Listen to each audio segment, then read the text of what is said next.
In the wake of two deadly crashes involving Boeing 737 MAX, the company faces a growing list of lawsuits.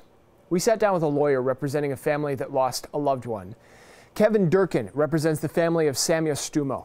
She was one of 157 people killed on Ethiopian Airlines Flight 302. That crash came less than 5 months after Lion Air Flight 610 went down off Indonesia. Durkin says the problems for Boeing began before the plane ever started flying passengers and continued long after. This is his first one-on-one television interview since filing the Stumo family lawsuit.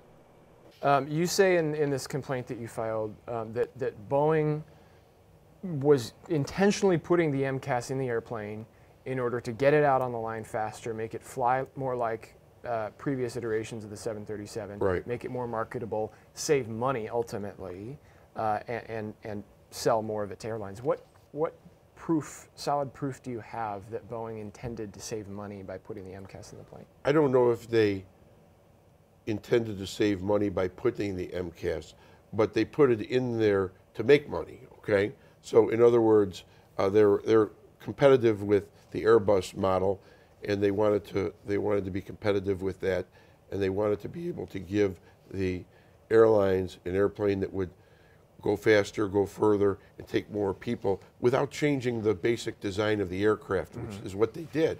Okay, which is what they did, and that caused the problems in certification. These pilots that the answer also is we've had, I would say, a dozen or dozens actually of calls from whistleblowers, pilots that don't want to give names. At airlines, at Boeing?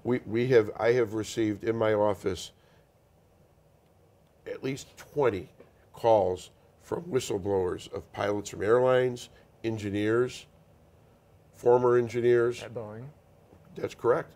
You know, former engineers that have told us about how this process was pushed, how airline pilots weren't properly trained, and it's clear. Do you know that Boeing intended to give, there's a moment that we've detailed in reports that you detail in this complaint, when Boeing told the FAA that the MCAS could only move the horizontal stabilizer about 0.6 degrees. Right. Turns out it could move at 2.5. 2.5. Which is a huge difference when you're talking about a surface that controls the pitch of the nose. Horrible. But do you know for a fact that Boeing intended to give the FAA that bad information that wasn't just things falling through the cracks? I think that it's hard to say at this stage that they just intended. Well, because you say in the lawsuit that they falsified the data, which would be intended, right? They gave them false data, okay, which I guess is falsified. But is there evidence that they actually that they sat there and said, okay, we know that it's incorrect data and we're going to give it to them? They gave them data that was false based upon apparently testing that was not proper. So Boeing has put the system into the airplane. You say to save money or to make money. Right. There's been bad testing with the FAA, bad Correct. oversight with the FAA. Then October of last year, Lion Air 610 crashes. Yes. You say Boeing didn't do what they should have after that crash. What should they have done?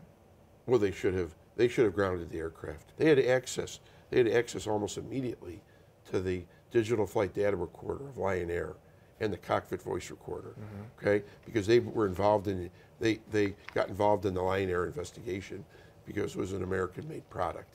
So what the public didn't have, they had. Do you think, do you have evidence that Boeing or the FAA purposefully downplayed the significance of an MCAS malfunction? I do, because I think that the evidence of that is that when governments were grounding the aircraft, Boeing and the FAA was resistant to that. And after Ethiopian? That's correct. So that, to me, that's their intent. They were downplaying everything. You're talking to other victims' families as well about representation. Yeah. Are other people joining this lawsuit? Well, there's other people that will be filing shortly in new cases. Okay. We'll be filing several individual complaints in the next few weeks. All American families from all over the world who were on this flight? Around the world. How many families would you say you're talking to? I have at least three other families, three other of people that passed away, unfortunately, their families. And those are suits that have been filed? No.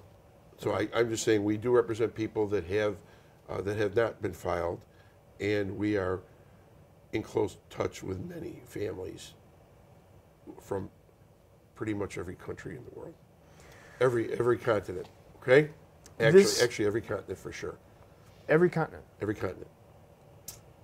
Under your representation? That they've contacted us for representation. Every continent.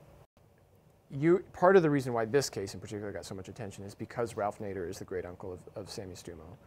Yes. He said during your news conference in which you announced this suit that this plane should never fly again. Right. It should be recalled.